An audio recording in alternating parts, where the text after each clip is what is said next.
1930년대 일본이 배경이고요. 도쿄에 있는 X대학의 영문학 강사로 있던 코스케는 언덕을 오르던 중 잠시 숨을 고르며 하늘에 떠 있는 구름을 바라보게 됩니다. 헌데 그때 뒤에서 따라오던 같은 대학 강사인 산시로가 무엇을 보시고 계신 거냐며 물어보게 되는데, 이에 코스케는 저기 있는 구름이 마치 사람의 머리에서 피가 뚝뚝 떨어지는 것처럼 보이지 않소 하고 말을 하게 되고요. 이 말에 하늘을 본 산시로는 저기 있는 저 구름 말입니까? 라더니 제 눈엔 낙타처럼 보이는 걸요 라며 껄껄 웃는 모습을 보여주게 됩니다.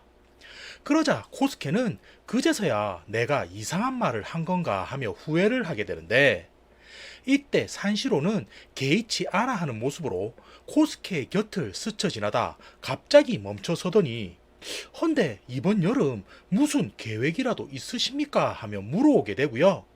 이에 코스케가 자신은 독신이기도 하고 여름 내내 형과 형수의 집에 얹혀 있는 것이 민폐일까 싶어 여행이라도 갈까 생각 중인데 딱히 정해둔 장소는 없습니다 하며 대답을 하게 됩니다. 그러자 이 말을 들은 산시로는 아, 그럼 마침 잘 되었군요 라더니 자신과 함께 여행을 하지 않겠냐며 권하는 모습을 보여주게 되는데,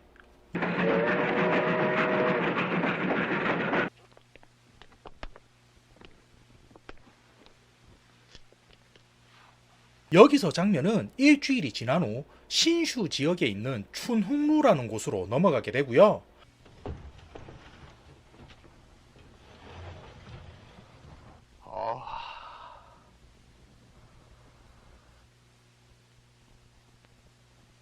これは絶景だ。 이곳은 아사마산 근처에 위치한 한적한 저택인데 주변에는 호수뿐 아무것도 없고 우도라는 남성과 그의 조카인 유미가 둘이서만 생활하고 있는 곳이라고 묘사가 됩니다. 그럼 코스케와 산시로가 이곳엔 어떻게 왔는지 설명을 드려야 할 것 같은데, 원래 이 집의 주인인 우도는 과거에 도쿄에서 근무하던 의사였지만 이곳에 내려온 지는 20년 가까이 되고 3년 전부터는 중풍을 앓기 시작해 거동이 힘들다고 묘사가 되고요. 조카인 유미 같은 경우는 그런 삼촌을 곁에서 보살피고 있는데 젊은 나이에 인적이 드문 외지에서 쓸쓸하게 생활하고 있다 보니 외부에서 손님들이 찾아오더라도 내치지 않고 받아주고 있다고 설명을 합니다. 물론 여름 내내 무료로 재워주고 식사를 제공하는 건 아니었지만 박봉인 코스케와 산시로에게 있어서는 충분히 매력적이랄 수 있는 조건의 휴가 장소였다는 건데, 막상 도착해보니 춘웅루라는 곳은 자신의 예상보다 훨씬 아름다운 경관을 가지고 있었고요. 유미라고 소개하는 여성의 외모 또한 상당히 미인이라는 것을 코스케는 느끼게 됩니다.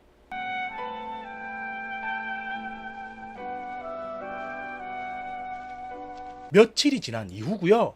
춘웅루에서의 생활은 상당히 만족스러웠는데 한 가지 신경 쓰이는 게 있었다면 이곳까지 버스를 타고 이동하던 중 알 수 없는 복장의 노파가 다가와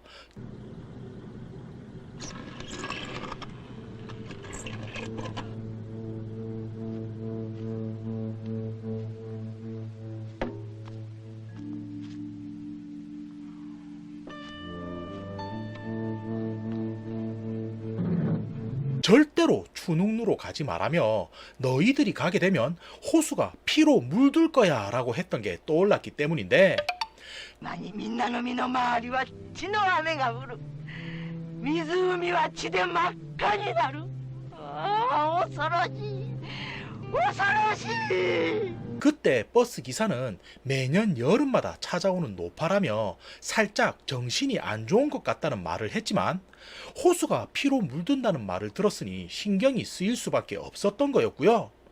호수 너머로 솟아있는 아사마산을 바라보던 코스케는 저기 있는 저 화산이 터지기라도 한다는 말인가 하며 생각에 빠져 있으니 몸이 불편해 지팡이를 짚고 생활하는 우도가 식사가 되었다는 말을 전하기 위해 자신의 방으로 찾아왔다는 것을 알게 됩니다.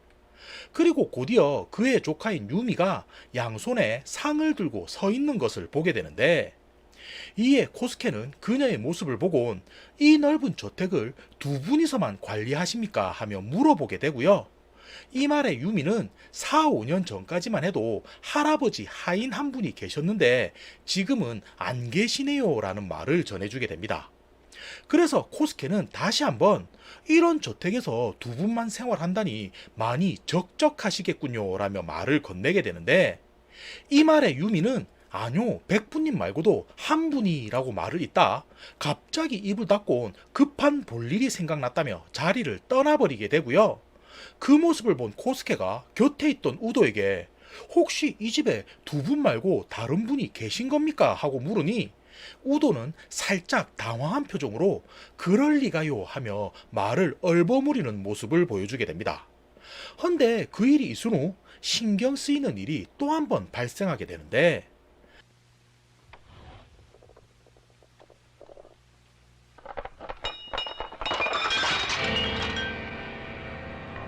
산책을 나갔다 돌아오던 코스케는 유미가 창고 안에서 밥상을 들고 나오는 모습을 우연치 않게 보게 되고요. 자신이 본 것을 산시로에게 말하자 그는 오히려 코스케에게 그걸 지금 알았냐며 자신은 며칠 전부터 눈치채고 있었는데 조용히 귀를 기울여 보니 안쪽에서 쇠사슬 소리가 나는 것도 들었다는 말을 전해주게 됩니다.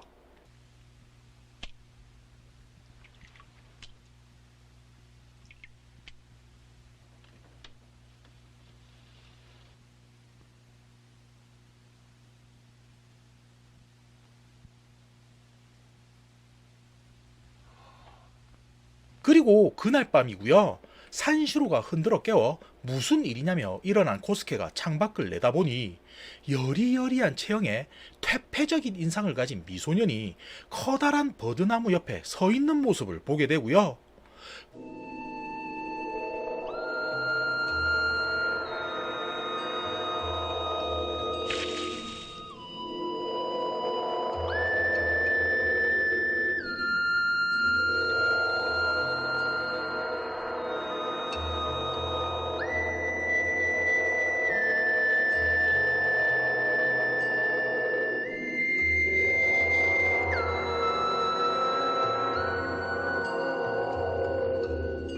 그가 주변을 맴도는 반딧불 하나를 잡아 입안에 넣자 마치 도깨비 불마냥 피부를 뚫고 푸르스름한 광채가 새어 나오는 모습을 보게 됩니다. 그리고 그는 천천히 건물 주변을 돌아 시야에서 사라지게 되는데 순간 산시로가 곁으로 다가와 창고 속에 있던 자가 저자가 아닐까라며 물어오게 되고요. 코스케는 내일 날이 밝으면 우도에게 찾아가 저자에 대해서 물어봐야겠다고 여기게 됩니다.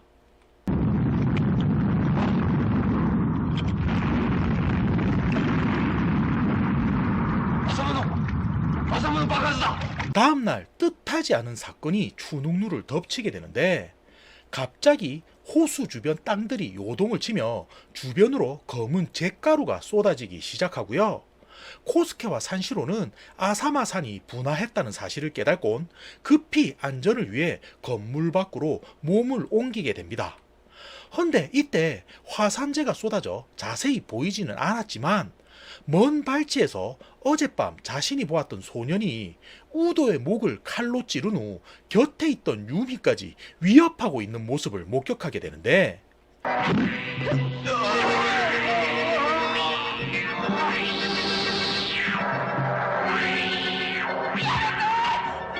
이게 어찌 된 건가 하며 달려가니 그 미소녀는 코스케와 산시로를 발견하곤 자욱한 연기 속에 몸을 숨긴 뒤 달아나 버리고 말고요.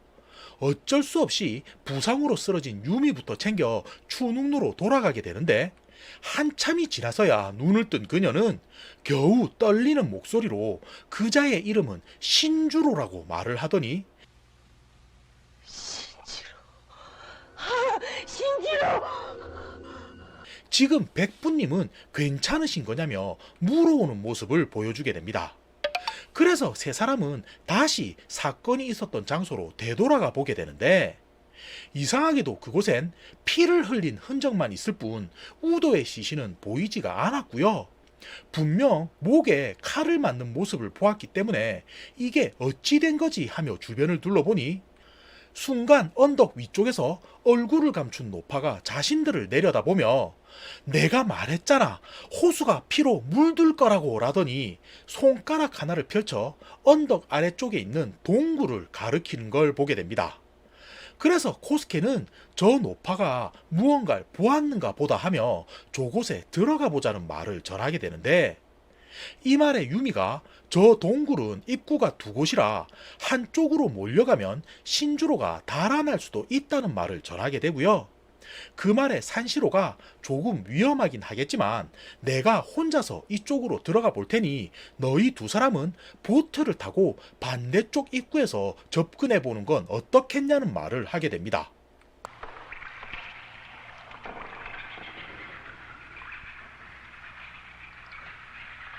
그리고 장면은 코스케와 유미가 호수 쪽으로 연결된 입구로 들어가 보트를 타고 나아가는 모습을 보여주는데, 얼마나 지났을까 싶은 순간 등불을 들고 있던 유미가 저기 산시로 씨가 쓰러져 있어요 라며 외치는 모습을 보여주게 되고요. 그 소리에 배를 멈춘 뒤 가까이 다가가 주변을 살펴보니 그곳엔 피를 흘리며 쓰러진 산시로뿐만 아니라 목이 잘린 모습의 우도의 시신도 뉘어져 있는 것을 발견하게 됩니다. 자, 그러니까 호숫가 근처 동굴 안에 기절한 산시로와 목이 잘린 우도가 같이 쓰러져 있었다 이 말인 건데, 이게 어찌된 상황인가 싶은 순간 반대쪽에서 기분 나쁜 웃음소리가 들려오게 되고요. 긴장한 코스케가 조심스레 소리가 나는 쪽으로 등불을 올려다 보니 노파 복장을 한 신주로가 목에서 피를 뚝뚝 흘리는 우도의 머리를 손에 쥐곤 마치 아이들이 가지고 노는 장난감 마냥 좌우로 흔드는 모습을 보여주게 됩니다.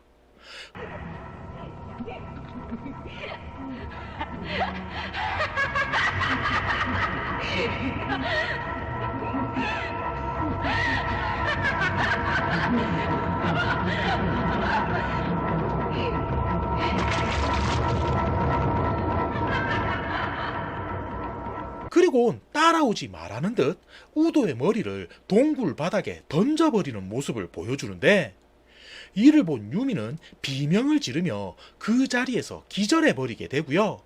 이때 코스케는 기괴하고 공포스러운 상황에 어찌해야 하나 하며 고민하다 결국 쓰러진 산시로와 유미만을 챙긴 뒤 겨우 신주로가 있던 반대쪽 입구로 보트를 몰아 간신히 동굴을 벗어나게 됩니다.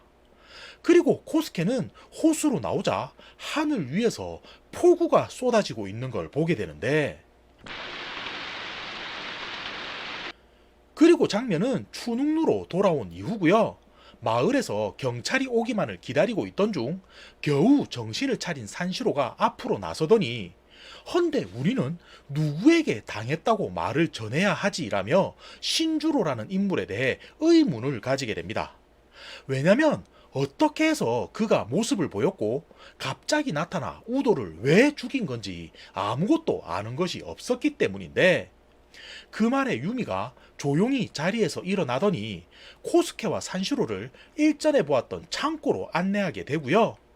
문을 열고 안으로 들어서더니 신주로는 지금껏 이 안에 가둬져 있었는데 어젯밤 문을 부수고 달아난 것 같다는 말을 전하게 됩니다. 그리고 이어서 하는 말은 상당히 충격적인 내용이었는데,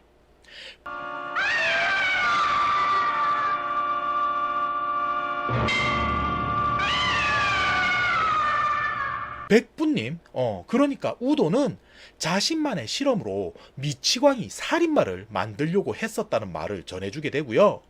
성품이 나쁜 범죄자와 백치지만 아름다운 외모를 가진 여인을 강제로 혼인을 시켜 이후 아이만을 뺏은 후 이곳에서 키우고 있었다는 사실을 알려주게 됩니다.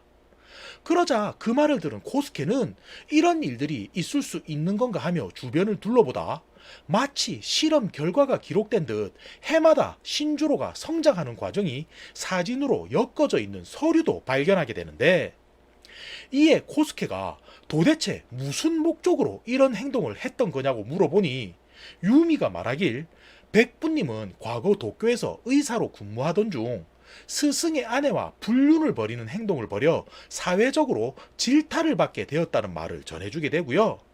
결국 그 일로 인해 의사를 그만두고 이곳까지 강제로 쫓겨나게 된 우도는 사회에 대한 증오심으로 광기에 물든 살인기를 직접 창조하고자 했던 거라는 말을 전하게 됩니다.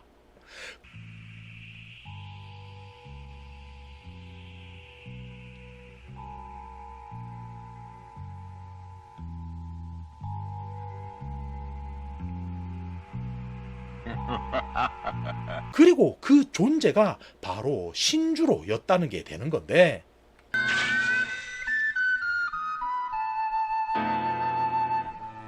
이야기는 며칠 뒤로 넘어가게 되고요. 시가라는 경찰이 담당을 맡아 우도의 시신을 수색하는 작업을 진행했지만 폭우로 인해 불어난 물살로 동굴 속 시신은 행방을 찾을 수 없게 되어버리고 맙니다. 헌데 이게 뭐가 문제였냐면 3명이나 되는 사람이 살인을 목격하였다고 해도 시신 자체가 발견이 되지 않다 보니 수사가 진행되는 것에 무리가 발생하게 되는데, 코스케가 창고 속에서 발견한 서류를 경찰들에게 보여주며 지금껏 신주로라는 살인마가 춘웅루에서 몰래 키워지고 있었다는 말을 전해주어도 경찰은 사진들을 보더니 3년 전부터는 기록이 보이지 않는다는 말을 하게 되고요. 이에 유미가 백부님이 그때쯤 중풍이 걸리시면서 몸이 편찮으셨다라는 말을 전해주어도 경찰은 실제로 신주로라는 사람이 태어났다는 기록이 없다 보니 이것만으로는 딱히 어찌하기가 곤란하다며 이후 사건은 난항을 겪게 됩니다.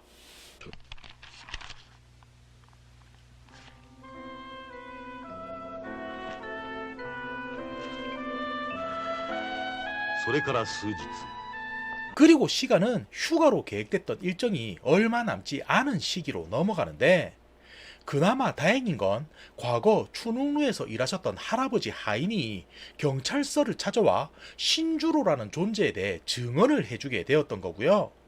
또 하나 특이사항으로는 산시로가 충격받은 유미를 곁에서 보살피며 두 사람은 단기간에 급격히 가까워지는 사이가 되게 됩니다.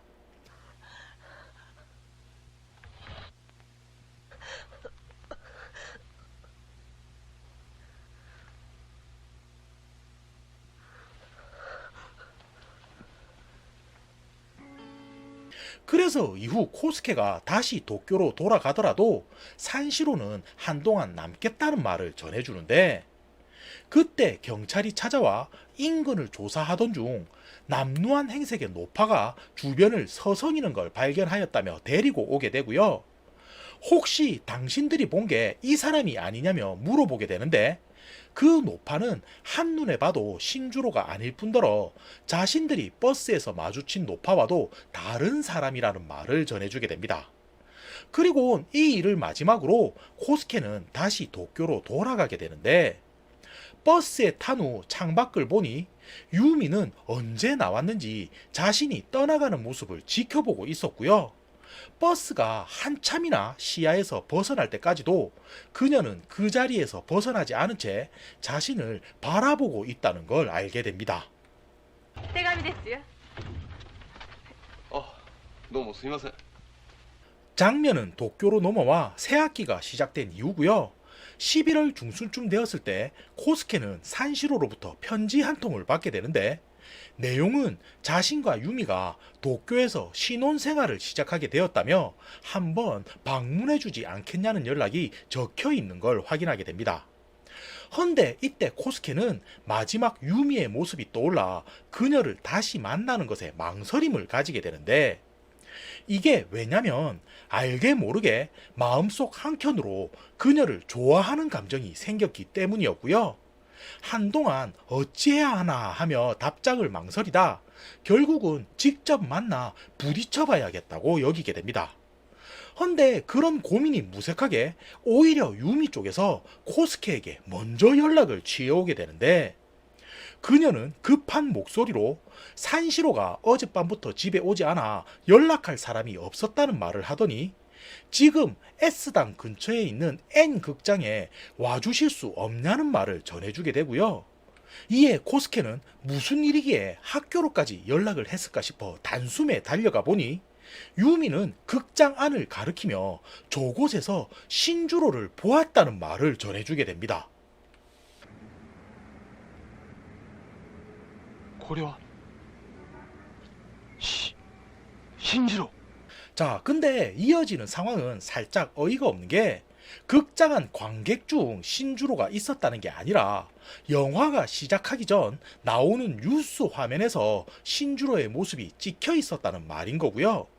그럼에도 유미가 벌벌 떨며 자신을 따라 신주로가 도쿄에까지 올라온 게 분명하다는 말을 하자 코스케는 그녀를 달래주기 위해 그 뒤로 그녀의 집에 종종 방문해 말동무가 되어주게 됩니다. 그리고 시간이 또다시 흘러 12월 크리스마스를 앞둔 어느 날인데 강의를 마치고 집에 돌아와 보니 형수가 명함 한 장을 건네주게 되고요. 이에 코스케가 의아해하며 이게 뭐냐고 물어보자 형수가 대답하길 70대처럼 머리가 하얀데 또 외모는 그렇지 않은 남성이 최근 몇 번이나 찾아왔었다는 말을 전해주게 되고요. 오늘도 집에 방문했는데 코스케가 집에 없다고 말을 전하자 그는 이걸 전해주고 갔다는 말을 하게 됩니다. 그래서 다시 그 명함을 자세히 보니 아무것도 적혀있지 않은 여백에 유리 린타로라는 이름만 새겨져 있을 뿐이었는데 코스케는 이자가 누구인지 신경이 쓰이긴 했지만 그렇다고 딱히 연락해야 할 필요성도 느끼지를 못했고요. 그냥 이런 사람이 자신을 찾아왔는가 보다 하며 그의 명함을 소매에 넣어둔 채 그렇게 또다시 시간은 며칠이 지나가게 됩니다.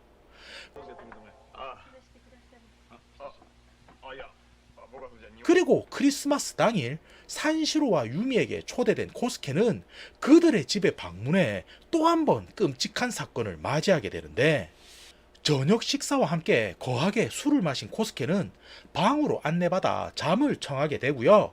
새벽 2시쯤 갈증이나 잠시 눈을 뜬 순간 안방에서 유미의 비명소리와 함께 무언가 물건들을 집어던지는 소리가 들려오게 됩니다.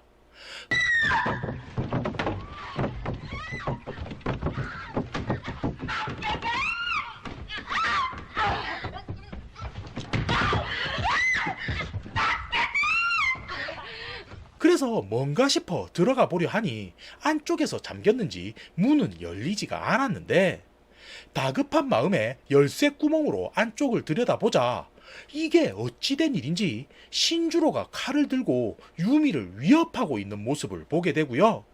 각도상 산시로의 모습이 보이지 않아 혹시 벌써 당한 건가 하며 몇 번이고 몸을 부딪혀봐도 안쪽에선 끔찍한 비명소리만 들릴 뿐 떡갈나무로 만든 견고한 문은 꿈쩍도 하지 않는 모습만 보여주게 됩니다. 헌데 그 순간 창문이 깨지는 소리가 나더니 안쪽에서 누군가가 사람을 들쳐업고 달아나는 소리가 들려오게 되는데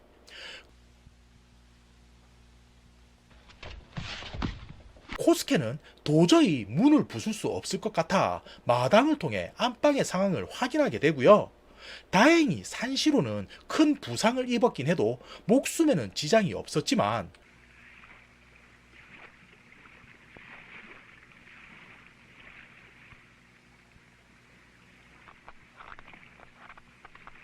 결국 유미는 신주로가 달아난 숲을 안쪽에서 머리가 없는 시신의 모습으로 발견되어 버리고 맙니다.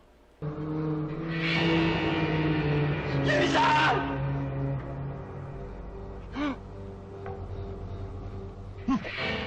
경찰들이 출동한 이후고요. 그들은 코스케에게 목 없는 시신이 누구인 것 같냐고 물어보게 되는데 이에 어처구니가 없어서 당연히 유미이지 않겠냐고 대답을 하자 그 말을 들은 경찰들은 또 한 번 왜 그렇게 생각하냐며 이유를 물어보게 됩니다.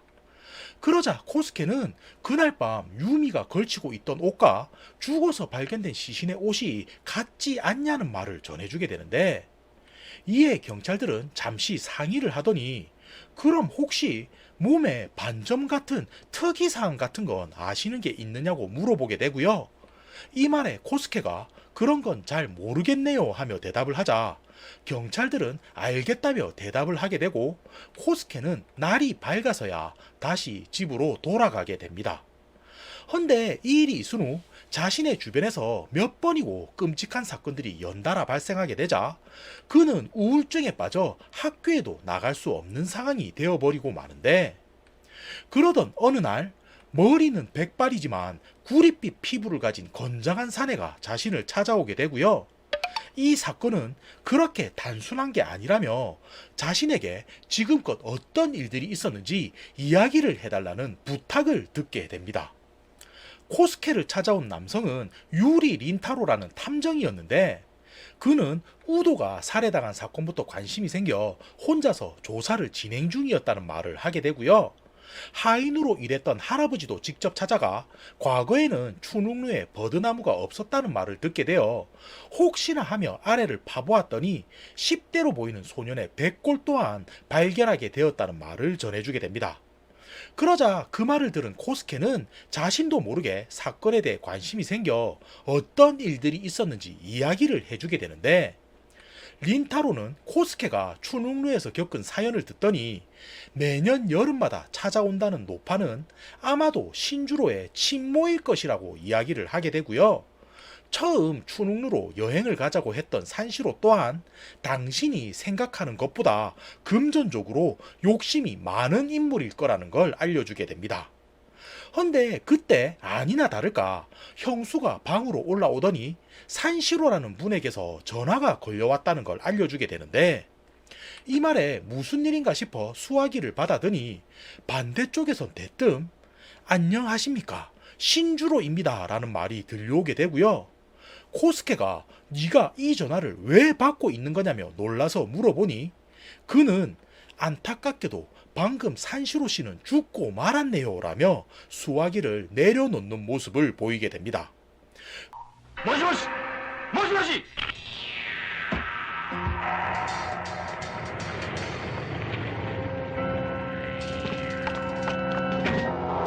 그리고 이후 린타로와 함께 산시로의 집에 달려간 두 사람은 목이 잘리진 않았지만 얼굴이 엉망으로 난자당한 산시로의 시신을 발견하게 되는데, しかしなぜこの男だけは首を切られなかったんだ。なぜ。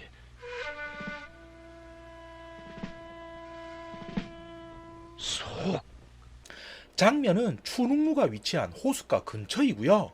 린타로는 코스케를 향해 당신은 범인이 신주로라고 생각하시는 것 같은데 그를 몇 번이나 만났습니까? 하며 물어보게 됩니다.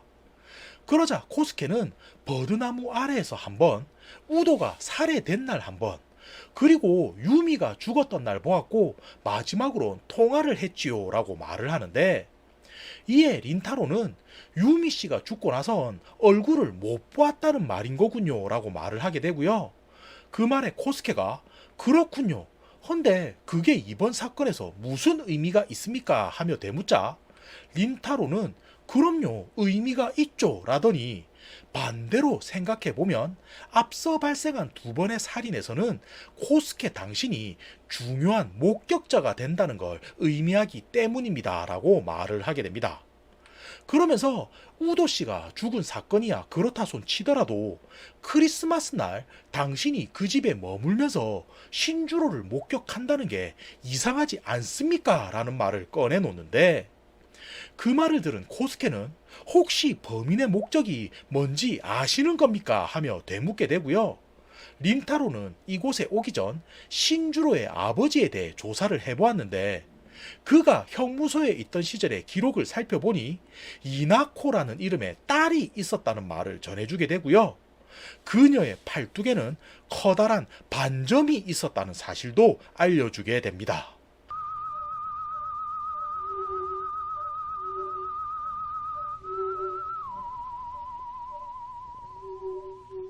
자, 그리고 이 말을 들은 코스케는 형용할 수 없는 오한을 느끼게 되는데, 잠시 후 언덕 위로 자동차 한 대가 멈추며 시가 형사가 다가오게 되고요. 그는 자연스럽게 린타로를 보며 이야기는 많이 들었습니다 라고 하더니 부탁하신 장소를 알아봤는데 같이 가시지요 하는 말을 전하게 됩니다.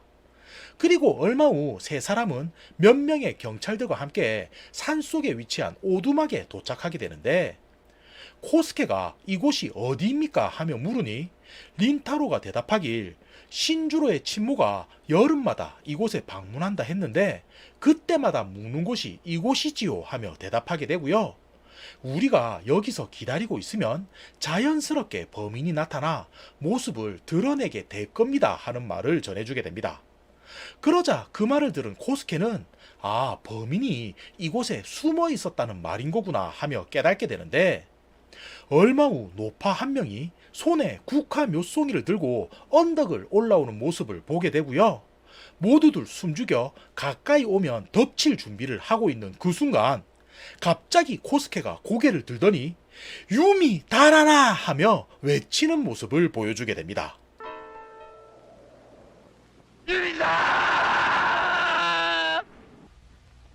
いつかはこうなると思っていました。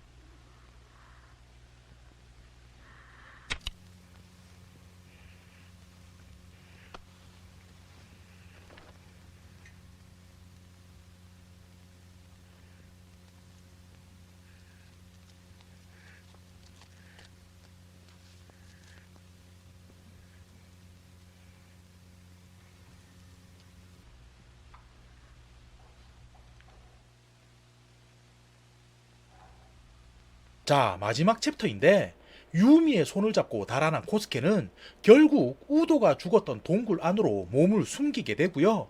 얼음장처럼 차가워진 그녀의 손을 자신의 품에 넣어 녹이고 있으니 그녀는 눈물을 흘리며 지금껏 어찌 되었던 건지 진실을 말하기 시작합니다. 그리고 그 내용은 3년 전 신주로가 죽으면서 시작하게 되는데 원래 그는 백부인 우도의 손에서 살인귀로 성장하고 있었지만 결국 정신적으로 문제가 생겨 죽어버리고 말았던 거였고요. 제2의 신주로를 구하고 있던 우도는 대체품으로 자신의 수발을 들고 있던 유미를 이용해 살인귀로 키워낼 계획을 세우게 됩니다. 그러니까 한순간에 온갖 악랄한 방법으로 그녀는 고통을 받게 되었다는 건데 그럼에도 가족이 없어 혼자서만 생활하던 유미는 우도의 소나기를 벗어날 수가 없었고요.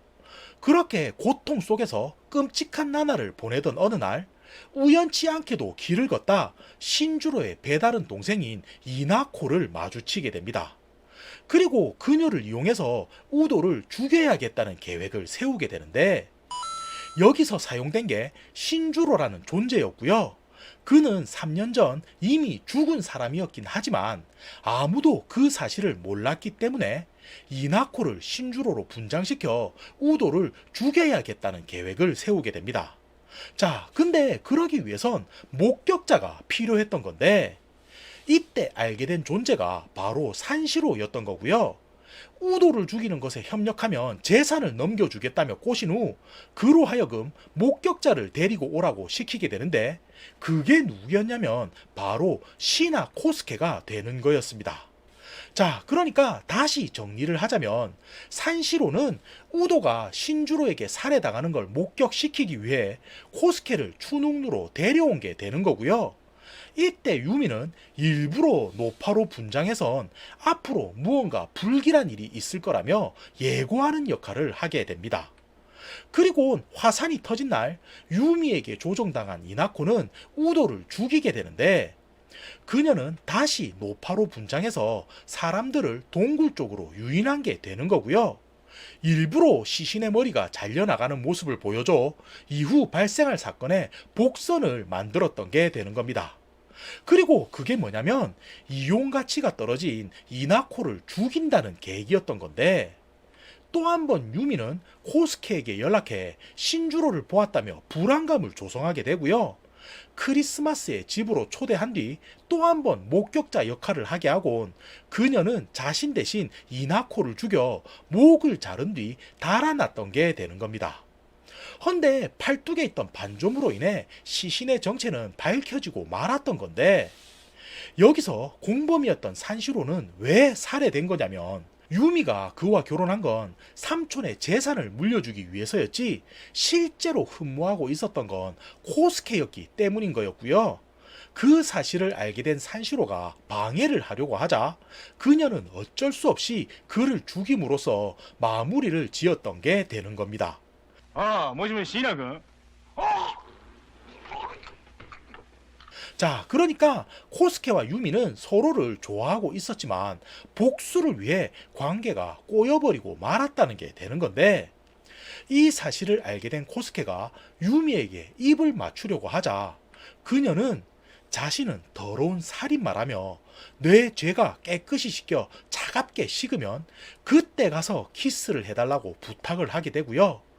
그렇게 어두운 동굴 안에서 코스케의 품에 안긴 유미는 자신의 입안으로 독약을 털어넣더니 서서히 죽어가는 모습으로 소설은 끝이 나게 됩니다. 끝!